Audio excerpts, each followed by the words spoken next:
සුබ සන්ධ්‍යාවක්. ඊළඟට ඩිප්ලෝමා ලබා ගැනීමට සිටින සියලුම තරුණ ශිෂ්‍ය ශිෂ්‍යාවන්ගෙන් මම විනාඩි 10යි ගන්නෙ. ඉතින් තව විනාඩි 10ක් ඉවසගෙන ඉන්න මගේ කතාවට.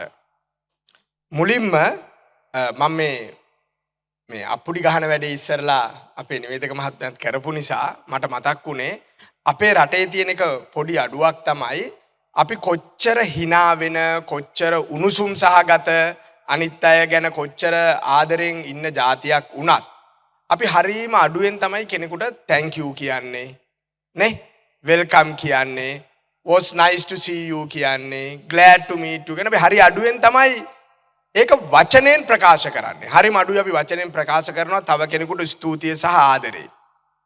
මම මුලින්ම අද අපේ ප්‍රධාන ආරාධිත අමුත්තා විදිහට ආපු ඉන්දියානු මහ කොමසාරිස් කාර්යාලයේ සංස්කෘතික අංශයේ ප්‍රධානියා ඩොක්ටර් අන්කුරන් දත්තා එතුමාගේ කතාවේදී ඔබට අහුණාද දන්නේ නැහැ. ඊට කලින් චෙයාමන්ව හම්බෙච්ච වෙලාවේ කිව්වා ඒ තමයි මුල් වතාවට ලංකාවේ පෞද්ගලික විශ්වවිද්‍යාලවලට ශිෂ්‍යත්ව ක්‍රමයක් දැනට ශිෂ්‍යත්ව අවුරුද්දකට 400ක් 500ක් ඉන්දියාවේ ඉගෙන ගන්න යනවා. හැබැයි ඕගොල්ලෝ වගේ පෞද්ගලික විශ්වවිද්‍යාලවල ඉගෙන ගන්න අයටත් ඉන්දියාවේ ඉගෙන ගන්න යන්න ශිෂ්‍යත්ව ක්‍රමේ ඉඩ හදලා දෙනවා. කෙටි පාඨමාලා හදාරන්න ඉන්දියාවේ යන්න ඉඩ හදලා දෙනවා. ඒ වගේම ඉන්දියාවත් එක්ක අනුබද්ධ පාඨමාලා ඒ කියන්නේ හින්දි භාෂාව ඉගෙන ගන්නවා වගේ වැඩසටහන් එල්පෙක් විශ්වවිද්‍යාලෙත් එක්ක එකතු වෙලා මුලින්ම පටන් ගන්නවා කියලා. ඉන්දියාව තමයි ලෝක සංස්කෘතියේ ලොකුම බලවතා. මීට මාසයකට කලින් විදේශ කටයුතු අමාත්‍යාංශය ආරාධනෙන් අපි 24 දෙනෙක් ඉන්දියාවේ ගියා. ලෝකෙ වැඩියෙන්ම කෑම කන්නේ ඉන්දියාවේ කෑම. ලෝකෙ වැඩියෙන්ම මිනිස්සු බලන්නේ දෙවනියට ඉන්දියාවේ චිත්‍රපටි. ලෝකෙ වැඩියෙන්ම අහන්නේ ඉන්දියාවේ සංගීතය. ඉතින් ඒගොල්ලෝ කියනවා අපි ආර්ථිකෙන් ලෝකෙ 4 වෙනියා වුණාට සංස්කෘතිය අතින් අපි ලෝකෙ පළවෙනියා කියලා. ඒ හින්දා අද ඇවිල්ලා මේ පොරොන්දුව වෙච්ච එක ගැන මහාචාර්ය අන්කුරන් දත්තට අපි හේමවම හොඳ අප්පුඩියක් ගහමු. Professor Ankuran Datta, that clap is for you. I know you have to go to another function. You can take a leave slowly. Thank you very much for coming today on our invitation. දෙවෙනි එක තව අප්පුඩියක් ගහන්න වටන කෙනෙක් ඉන්නවා. ඒ තමයි මං හැමදාම හිතනවා මේ එක්සත් ජාතීන්ගේ සංවිධානයේත් වැඩ කරලා ඊට පස්සේ මම අපේ ලංකාවේ ආණ්ඩුවේ ආයතනවලත් වැඩ කරාට පස්සේ මේ institutions එහෙම නැත්නම් ආයතන කියලා කියන්නේ building. ඒ වගේ වැඩ කරන කට්ටිය ඉන්නවා, යාන වාහන තියෙනවා, කම්පියුටර් තියෙනවා. හැබැයි මේ ආයතන අනිත් ආයතන වලට වඩා වෙනස් වෙන්නේ, ලොකු වෙන්නේ ඒ ආයතන හදපු මිනිස්සු, ඒ මිනිස්සුන්ගේ දර්ශනය නිසා. ඒ නිසා මම හිතනවා මේ එල්පෙක් කැම්පස් එක අනිත් කැම්පස් වලට වඩා වෙනස් වෙන්නේ මාස දෙකකට සැරයක් මේ වගේ ග්‍රැජුවේෂන් එකක් තියන්න පුළුවන් වෙන්නේ මේ හැමදේම තීරණය වෙලා තියෙන මේ ඉන්ස්ටිටියුට් එක ලොකු හින්දාවත් ඒකට සල්ලි තියෙන හින්දාවත් නෙමෙයි ඒක හදපු මිනිස්සුන්ගේ තියෙන විෂන් එක ඒගොල්ලන්ට පේන දුර ඒගොල්ලන්ට ඕගොල්ලන්ව ලෝකෙට ගෙනියන්න තියෙන උවමනාව මත ඒ නිසා මම අපි ඕගොල්ලෝ හැමෝගෙම ඉල්ලා සිටිනවා මේ එල්පැක් විශ්වවිද්‍යාලයේ හදලා මේ ලොකු චින්තනයකින් මේ විශ්වවිද්‍යාලය ඕගොල්ලන්ව ජාත්‍යන්තරයට ගෙනියන්න මහන්සි වෙන මේ ෆවුන්ඩර් අපේ මදුශංක මහත්මයාට හොඳ අප්පුඩියක් ගහන්න කියලා. ඊළඟට මම මෙතන වාඩි වෙලා ඉද්දි මට මතක් වුණා මට එහා පැත්තේ ඉන්නේ ආර්ථික විද්‍යා මහාචාර්යතුමෙක්. මට මතක් වුණා මෙතන ඉන්නවා මගේ කැම්පස් එකේ මගේ ගුරුතුමත් හේරත් සර් මට මැනේජ්මන්ට් උගන්වපු. සර් කැම්පස් යන කාලේ එච්චර ලොකුවට මාව ඔළුවේ තියෙන්නේ නැති මොකද මම අන්තිම පේලිය තමයි හැමදාම හිටියේ නැත්තම් කාව හරි යවන අස්සම් කරන්න. මොකද මම වැඩිපුර කරේ කැම්පස් එකේ යුනියන් එකේ වැඩ. ඒ කෙසේ වෙතත් ඕගොල්ලෝ දැන් ඩිප්ලෝමාවක් කරද්දී ඕගොල්ලන්ට තේරෙන්නේ නැති ඩිප්ලෝමාවක් කරන එක කොච්චර අමාරුද කියලා නේ. ඒතකොට හිතන්න ලංකාවේ කැම්පස් එකේ අවුරුදු 4ක් ඉගෙන ගන්න එක කොච්චර අමාරුද කියලා. ස්ට්‍රයික් එනවා, වර්ජන එනවා, විභාගවලට ෆේල් කරනවා, පාස් වෙනවා, රිපීට් කරනවා. ඊට පස්සේ ලංකාවේ ආයේ මාස්ටර් එකක් කරන්න ඕනේ. එහෙම නැත්නම් ශිෂ්‍යත්වයක් හදාගෙන ගිහලා PhD එකක් කරන්න ඕනේ. ඕගොල්ලන්ගේ ඩිප්ලෝමා එකට ලොකුම වටිනාකමක් ලැබිලා තියෙන්නේ ඒක ලෝකෙ පිළිගන්න සහතිකයක් බවට පත් වෙන්නේ මේ වේදිකාවේ වාඩි වෙලා ඉන්න මම මේ රතු පාට කබය ඇඳලා ඉන්න මහාචාර්යතුමන්ලා හින්දා. ඒ හැමෝම ගොඩක් මහන්සි වෙලා පත්‍ර ගොඩාක් ලියලා පළ කරලා විභාග ගොඩාක් පාස් වෙලා ආචාර්ය උපාධිය දක්වා කරපු මහාචාර්යවරු. හින්දා ඕගොල්ලන්ගේ අද මේ ගමනට ලොකු වටිනාකමක් දෙන මේ මහාචාර්යවරු සියලුම දෙනාටත් හොඳ අප්පුඩියක් ගහන්න. ඊළඟට අපේ රටේ තියෙන ලොකුම අවුලක් තමයි අපිව ඇප්‍රීෂিয়েට් කරගන්න නැති එක. අපි ජීවිතේ ගොඩක් දේවල් දිනනවා. හැමදාම ජීවිතේ ජයග්‍රහණ තියෙනවා. හැමදාම ජීවිතේ අලුත් දේවල් ලැබෙනවා. නමුත් අපිට චූටි කාලේ ඉඳන් පුරුදු කරලා නැහැ අපේ අධ්‍යාපන ක්‍රමයෙන් හෝ අපේ සංස්කෘතියෙන් අපිට වටිනාකමක් දෙන්න, සෙලිබ්‍රේට් කරන්න නේ. එහෙම කරපුවාම අපි කියන අප්පෝ මුන් පම්පෝරි ගහනවා. මුන්ගේ ෂෝ එක වැඩි. මුන්ගේ ලොකු ටෝක්ස් වැඩි. එහෙම තමයි Facebook එකෙත් කමෙන්ට් දාන්නේ. එහෙනම් අපි දෙපාරක් හිතනවා අපේ ජයග්‍රහණ අපේ සාර්ථකත්වයන් අපි සමරන්න. හරිම අඩුයි. අපි පවුලේ අයත් එක්ක එකතු වෙලා යාළුවොත් එක්ක එකතු වෙලා අපේ ජයග්‍රහණ සමරනවා හරි අඩුයි. අද මේ පොලිමට ඉන්න අය වාඩි වෙලා ඉන්න ඕගොල්ලෝ හැමෝම ඕගොල්ලෝ බලන් ඇවිල්ලා ඉන්න දෙමව්පියෝ මේ සැවොම ඇවිල්ලා ඉන්නේ ඕගොල්ලෝ අද ජීවිතේ ඊටාම වටිනා ජයග්‍රහණයක් ලැබපු හින්දා. ඒ හින්දා මම මේ අම්මලා තාත්තලාටයි ඕගොල්ලෝ හැමෝගෙම ඉල්ලා සිටිනවා. ඕගොල්ලන්ව සමරලා ඕගොල්ලන්ගේ මේ ජයග්‍රහණය මෙනෙහි කරලා ඕගොල්ලන්ට හොඳ අප්පුඩියක් ගහගන්න කියලා.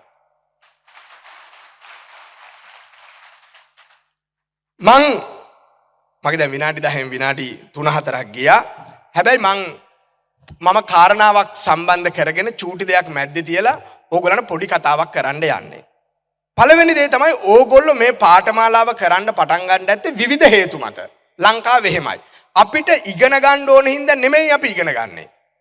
මං හේරත්ස්ගේ ගෝලයක් වෙලා කොමර්ස් කරන්න කැම්පස් එකට ආවේ මට 7-5ක උවමනාවක් තිබිලා නෙමෙයි කොමර්ස් කරන්න. ඒව තමයි ඒ දවස්වල මාත් එක්ක වල බහැලා හිටපු යාළුවෝ කරපු සබ්ජෙක්ට්ස්. ඕගොල්ලොත් එහෙම වෙන්න ඇති. ඕගොල්ලොත් මේ පාඨමාලාව කරන්න තෝරගන්න ඇත්තේ ගෙදරින් කියපු හින්දා, යාළුවෝ කරන හින්දා, අම්මා තාත්තා කියපු හින්දා, කසාද බඳින්න ඉන්න එක්කනා කියපු හින්දා. රට මොකක් හරි හේතුවක් වෙන්න පුළුවන්. විවිධ හේතු වෙන්න පුළුවන්. හැබැයි අද ඔබ ජයග්‍රහණයක් ලබලා තියෙනවා. දැන් මේක හරියට රත්තරන් පිහියක් වගේ. මේ ජයග්‍රහණය. මෙතනින් එහාට තීරණය වෙන්නේ ඔබ මේ රත්තරන් පිහිය පාවිච්චි කරලා ගෙදරට වෙලා එකෙන් ඇපල් කකා ඉන්නවද? නේ? එහෙම නැත්නම් මේකෙන් බඩට ඇනගෙන මැරනවද? එහෙමත් නැත්නම් මේ රත්තරන් පිහිය විකුණලා ආයෝජනය කරලා ඔබ අලුත් ගමනක් යනවද කියන එක මත. ඒක සම්පූර්ණයෙන්ම තීරණය කරන්න පුළුවන් ඔබට පමණයි. අර යාළුවන්ටවත්, දෙමව්පියන්ටවත්, ළඟ හිටපු අයටවත්, කසාද බඳින්න ඉන්න කෙනාටවත් ඒක තීරණය කරන්න හම්බෙන්නේ නැහැ. මෙතනින් එහාට එල්පැක් එකට ඒක තීරණය කරන්න හම්බෙන්නේත් නැහැ. ඒක තියෙන සම්පූර්ණයෙන්ම ඔබ අතේ. දැන් රත්තරන් පිහිය විකුණන වැඩෙත් ඕනනම් නිකම්ම විකුණන්නත් පුළුවන්. හැබැයි නැත්තම් ඔයාට රත්තරන් මිල වැඩි වෙනකම් වෙලාවක් බලන් ඉන්න පුළුවන්. නේ? නැත්තම් මේ පිහිය තව ටිකක් ලස්සනට දාලා හොඳ මිටක් ගහලා විකුණන්න පුළුවන්. අඳුරන කෙනෙකුට විකුණන්න පුළුවන්. මාකට් එකේ දාලා විකුණන්න පුළුවන්. දැන් නම් අලිබබා එකේ දාලා විකුණන්නත් පුළුවන්. නේ? ඉතින් ඔබ මෙතනින් එහාට ජීවිතේ මොකද කරන්න කියන එක තීන්දුව වෙන්නේ ඔබේ choice එක මත. අපිත් ගන්න තීන්දුව මත. ඒ හින්දා මං හිතුවා පොත් 3ක් පාවිච්චි කරලා ඕගොල්ලන්ට පණිවිඩ 3ක් කියන්න. මම මාර පොත් පිස්සෙක්. මං චූටි කාලේ ඉඳන් පොත් කියවන්න ආසයි. පොඩි කාලේ අපිට එහෙම කියවන්න පොත් තිබ්බේ නැහැ. ඉල්ලගෙන කියුවේ යාළුවන්ගෙන්. ඒ හින්දා මං ලොකු ලයිබ්‍රරියක් හදලා තියෙනවා. මාව දන්න අඳුරන හැම යාළුවෙක්ම ඒගොල්ලන්ට අලුත් පොතක් ඕන වුණොත් මගෙන් ඉල්ල ගන්න පුළුවන්. මොකද මම රට යන හැම වෙලාවකම අලුත් පොත් 3-4ක් අරන් එනවා. මේ වෙලාවේ ලෝකේ තියෙන අලුත් පොත් මොනවාද කියලා ඇහුවොත් ඒකෙන් එකක් දෙකක් මල් ළඟ තියෙනවා. නැත්නම් මම යාළුවන්ට කියලා ගෙන්න ගන්නවා. මම ප්‍රොෆෙසර් අනුකරන් දත්තටත් පොඩි බිලක් දැම්මා. මට ඕන ඉන්දියාවේ පොත් දෙකක් ගෙන්න ගන්න තියෙනවා. මට කිව්වා ගෙනල්ලා දෙන්නම් කියලා. හැබැයි මම මේ සේරෙන් පොත් කියවන්නේ නැහැ. බොරු කියන්න ඕනේ නැහැ නේ. දැන් පොත් කියන්නේ නිකන් ලස්සන ගෑනු ළමයි වගේ දෙයක්. අපි ඒක දිහා බල සතුටු වෙනවා තමයි පොත් තියාගෙන. නමුත් යාළුවෝ ඉල්ලුවොත් දෙනවා. මං හොඳ පොත් 3ක් කියන්නම්. ඒ තුනේ තියෙන පණිවිඩ 3 කියන්නම් ඔයගොල්ලන්ගේ ජීවිතයට ගන්න පුළුවන්. දැන් ඔයගොල්ලෝ ගොඩක් අයත් පොත් කියවනවා අඩු ඇති YouTube බලනවා Netflix බලනවා. එහෙම තමයි අපේ ජීවිතේ වෙනස් වෙලා තියෙන්නේ. ඒක කමකුත් නැහැ. පළවෙනි පොත තමයි මේ මෙක් ජේ කියන කතුවරයා ලියලා තියෙන ඒකේ නම The Defining Decade. ඒ තමයි ඔබව නිර්වචනය කරන දශකය කියන පොත. ඒකට ඒ පොත මන් තෝරගන්න හේතුව තමයි ඒ පොතේ කියනවා අපේ ජීවිතේ සම්පූර්ණයෙන්ම තීන්දුව කරන්නේ වයස අවුරුදු 20 ඉඳන් 30 වෙනකන් කියලා. මෙතන වයස අවුරුදු 20යි 30යි අතර අත උස්සන්න. 20යි 30යි අතර අය. සේර මේ වයසේ. මේ අවුරුදු 10 තමයි තීන්දුව කරන්නේ ඔබේ ජීවිතේ කොහාටද යන්නේ කියලා. මෙක්චේ කියනවා ඔබේ ජීවිතය ගන්න චූටිම තීන්දුව තමයි අවුරුදු 50ේදී 60ේදී ඔබ ජීවත් වෙන්නේ කොහොමද කියලා මේ අවුරුදු 10ේදී ඔබ නිර්වචනය කරගන්නවා කියලා. ඔබ තෝරගන්න පෙම්වතා පෙම්වතිය කවුද? ඉගෙන ගන්න කොළඹෙනවද නැද්ද? ඉගෙන ගන්න පාඨමාලාව මොකද්ද? සමහර යාළුවෝ අතාරිනවද තියාගන්නවද? මේ හැම දෙයක්ම මේ මොහොතේ ඔබ ගන්න පුංචි තීරණ ඒ තීරණ විසින් වෙනස් කරනවා කොහොමද ඔබව වයස අවුරුදු 50ේදී 60ේදී 70ේදී ඔබ සාර්ථක මිනිහෙක් විදිහට අනිත් අය ඔබ දිහා බලනවද කියන එක තීන්දුව කරන්න. එහෙනම් මේ අවුරුදු 10 ගහ සිංහලෙන් කියනවා නම් මේ අවුරුදු 10 ගහ ගන්න මැච් එකක් තමයි ජීවිතේ ඊට පස්සේ තියෙන්නේ මේ ඩිෆයිනින් ඩිකේඩ් එකේ ඔබ ගත්ත තීන්දුව මත ක්‍රියාත්මක වෙන්න විතරයි තියෙන්නේ. ඊට පස්සේ ගොඩක් දේවල් ආපහු හරවන්න බෑ. මේ වයසේ ඉන්න මේ ඕන ප්‍රොෆෙසර් කෙනෙක්ගෙන් අහුවොත් කියනවා ඒවා ඉතින් ඒ කාලේ ගත්ත තීන්දුවනේ දැන් ඉතින් රිවර්ස් කරන්න බෑ කියලා.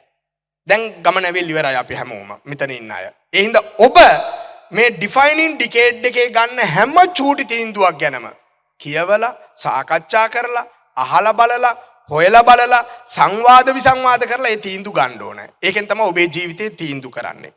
මං ඇත්තටම ශිෂ්‍යත්ව පාස් වෙලා තමයි ලොකු ඉස්කෝලේකට ගියේ. කුරුණෑගල මලියදේවට. ඉස්කෝලේ ඉවර වෙච්ච ගමන් අපි සේරමල බස් එකට දුවනවා. හැබැයි මං හිතුවා ඒ කාලෙත් බස් එකට දුවන්නේ නැතුව මොකද හැන්දෑවෙත් හවස 5:00ට 6:00ට ආයි බස් තියෙනවනේ. මං ඉස්කෝලේ විවාද කණ්ඩායමට යන්න ඕනේ. ඉස්කෝලේ කැඩට් කරන්න යන්න ඕනේ. ස්කවුටින් කරන්න යන්න ඕනේ. සෙල්ලම් කරන්න යන්න ඕනේ. නාට්‍ය කණ්ඩායමේ ඉන්න ඕනේ. මට නිකන් ඉස්කෝලේ ඉන කාලේ අමාරුවක් තිබ්බා. මම නැත්තම් ඒ සමිති ඒ සමිති මම නැති සමිති තියෙන්න බෑ වගේ කියලා. හැම එකටම ගියා. හැම එකටම ඉස්කෝලේ ඇරලා මං සහභාගී වුණා. ඒකෙන් තමයි ඒ දවස්වල ඒ ගත්ත තීරණ ඉගෙන ගත්ත දේවල් ඒව තමයි අදට දුවන්නේ. අර අපි කියන්නේ ඒ කාලේ ගහපු පෙට්‍රල් වලින් තමයි තාම දුවන්නේ. එහෙනම් ඒක ඊටාම වැදගත් මේ වයසේදී අපි ගන්න තීන්දුව. ඊට පස්සේ මම වයඹ කැම්පස් එකට තේරිලා ආවා. වයඹ කැම්පස් එකට තේරිලා ආපුවාමත් මං හිතුවා ඕන්නම් අපි හැමෝටම කැම්පස් එකට ගියාම ඊටාම ක්‍රමානුකූල අවුරුදු 4ක විශ්වවිද්‍යාල ජීවිතයක් ගත කරන්න පුළුවන්. එහෙම නැත්තම් කැම්පස් එකේ යුනියන් කරන්න පුළුවන්, ක්‍රිකට් ගහන්න පුළුවන්, චෙස් අදින්න පුළුවන්, කලාඋළෙල සංවිධානය කරන්න පුළුවන්, හැමදේම කරන්න පුළුවන්. මං ඒව කොච්චර තෝරගත්තද කියනවනම් මට අන්තිමට විශ්වවිද්‍යාලේ 3 වෙනි අවුරුද්දේදී මම විශ්වවිද්‍යාලේ අතෑරලා මට තේරුණා මේ විශ්වවිද්‍යාලෙන් එහා මොකද විශ්වවිද්‍යාලේ තිබ්බේ වයඹ කුලියාපිටියේ. හේරස්ස දන්නවා අපි විශ්වවිද්‍යාලේ ඉන්න කාලේ අක්කර 40ක පොල්වත්තක් විතරයි තිබ්බේ. දැන් නම් විශ්වවිද්‍යාල ලස්සනට හදලා. මං එහෙනම් කොළඹ ආවා හොයාගෙන. අපි කොළඹෙද්දී අපි උදේ 4ට අපේ බස් එක අපේ කැම්පස් එකට එහා පැත්තේ තිබ්බ වැදගත් තැනක් ඒ තමයි ඩිපෝව.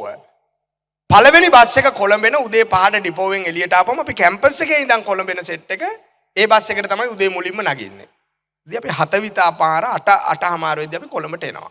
ඒ විදිහට අපි කොළඹෙන්න පටන් ගත්තේ ඒ විදිහට.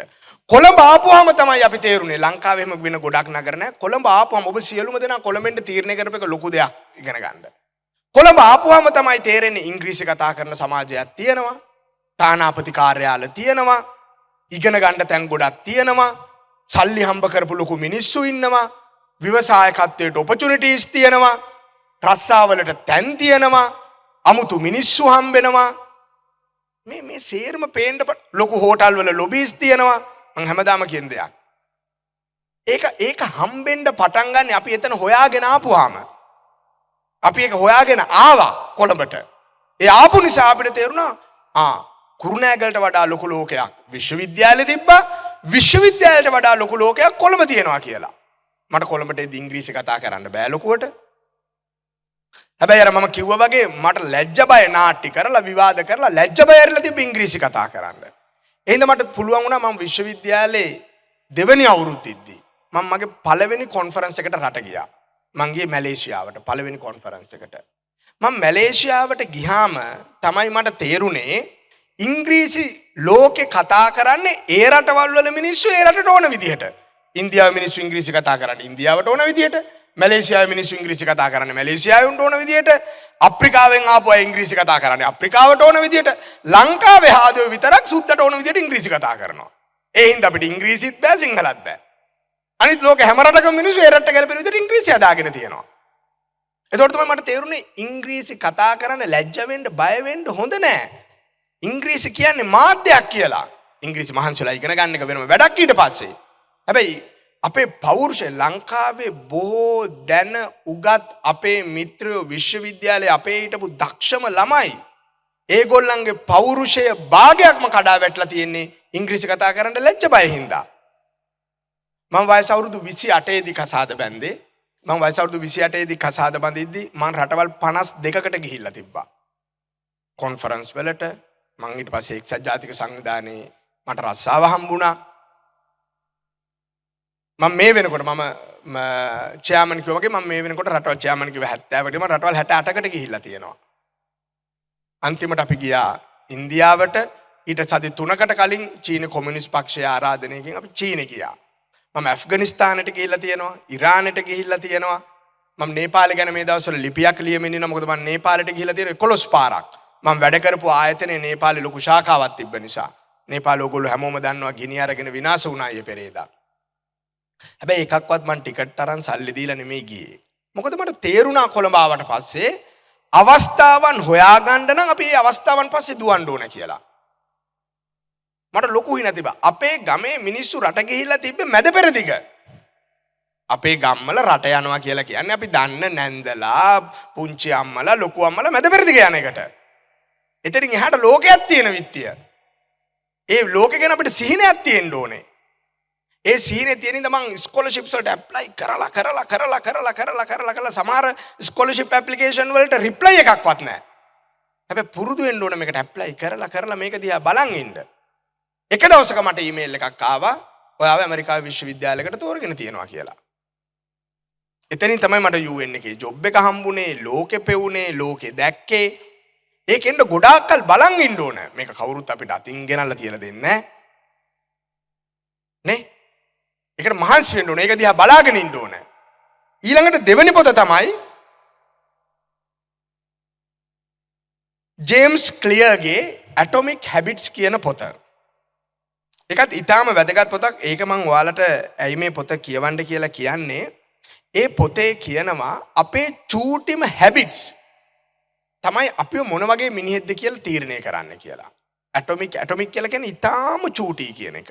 Habits කියලා කියන්නේ අපේ පුරුදු. අපි සේට්ටම ගොඩාක් පුංචි පුරුදු තියෙන්නේ. ඒවා අපිට ගමෙන්, ඉස්කෝලෙන්, දන්න කියන අයගෙන් ආපු පුරුදු. අපිට මිනිහෙක් හම්බුනහම බය නැතුව අතරත දෙන්න බෑ. අපිට මිනිහෙක් හම්බුනහම contact details මාරු කරගන්න බෑ.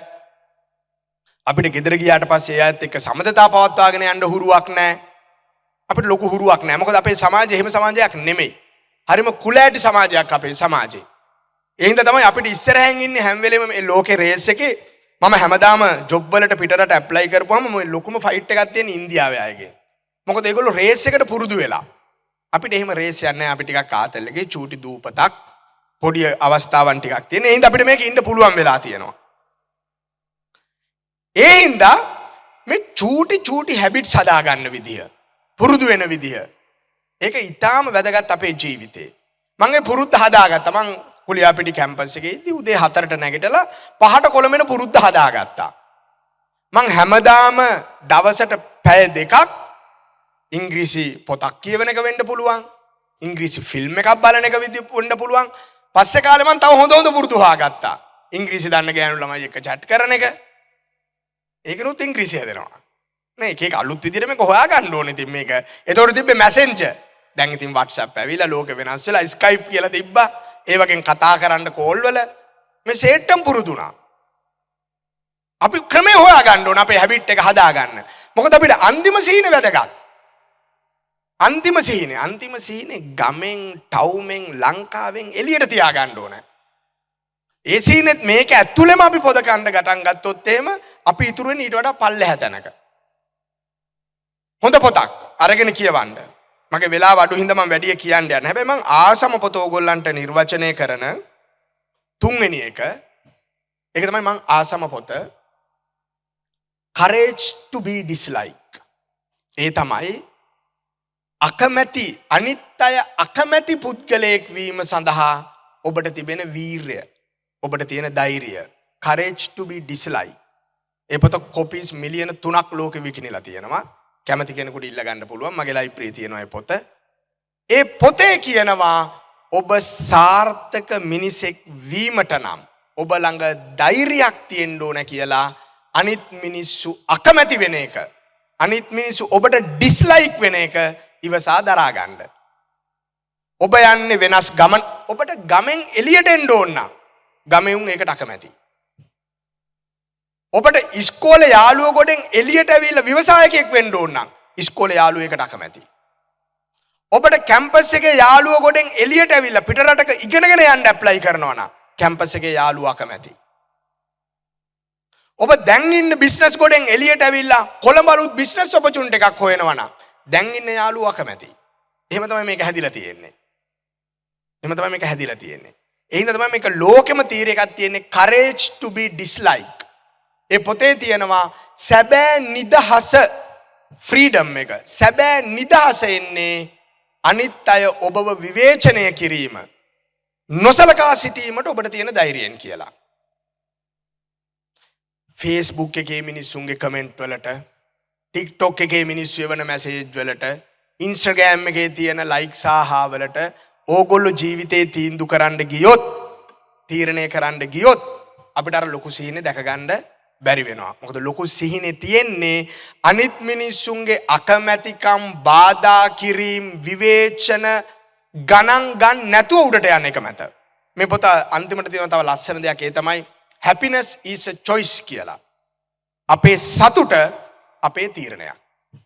ඒක එල්පැක් යුනිවර්සිටි එකට දෙන්නත් බෑ, උඩින් අම්මලා තාත්තලාට දෙන්නත් බෑ. අපි තීරණය කරගන්න ඕනේ අපේ සතුට අපි හොයාගෙන යන්නේ, හදාගන්නේ කොහොමද කියලා.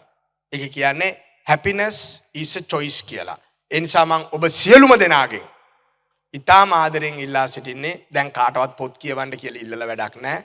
හැබැයි ඊට වඩා හොඳ YouTube එකේ ලස්සන ඩොකියුමෙන්ටරිස් ඇවිල්ලා තියෙනවා. ජීවිතය ගැන හැම පොතක් ගැන ලියප කතෘවරයෙක්ම දැන් YouTube එකේ කතා කරනවා. ඒවා බලන්න පුළුවන්. ගොඩක් YouTube එකේ තියෙන වීඩියෝස් වලට දැන් සබ්ටයිටල්ස් නිකම් වෙනවා. ඒ හින්දා සුද්ධෝ කතා කරනවා එකපාර තේරෙන්නේ නැත්නම් කියවලා බලන්න පුළුවන්. හැම දෙයකටම පහසුකම් තියෙනවා. මම ඒ දවස්වල කියවපු ලොකු හැම ඉංග්‍රීසි පොතක්ම දැන් චිත්‍ර කතා පොත් විදියට ඇවිල්ලා තියෙනවා. අපේ පොඩි උන්ට කියවන්න පුළුවන් විදියට. ඒ නිසා සතුට සහ සිහිනය හොයාගෙන යන එක ඔබේ choice එකක්. ඒක ඔබ ගන්න තීන්දුවක්. courage to be disliked පොතේ නම. අනිත් මිනිස්සු අකමැති වුණත් ඔබේ සිහිනය හොයාගෙන යාමට ඔබට තිබෙන ධෛර්යය මත තමයි ඔබ සැබෑ කරගන්න බලාපොරොත්තු වෙන සිහිනය. ඒක ලංකාවේ වෙන්න පුළුවන්, ඔබේ සිහිනේ තියෙන ඕස්ට්‍රේලියාවේ වෙන්න පුළුවන්, ඔබේ සිහිනේ තියෙන නවසීලන්තේ වෙන්න පුළුවන්, ඔබේ සිහිනේ තියෙන කැනඩාවේ වෙන්න පුළුවන්.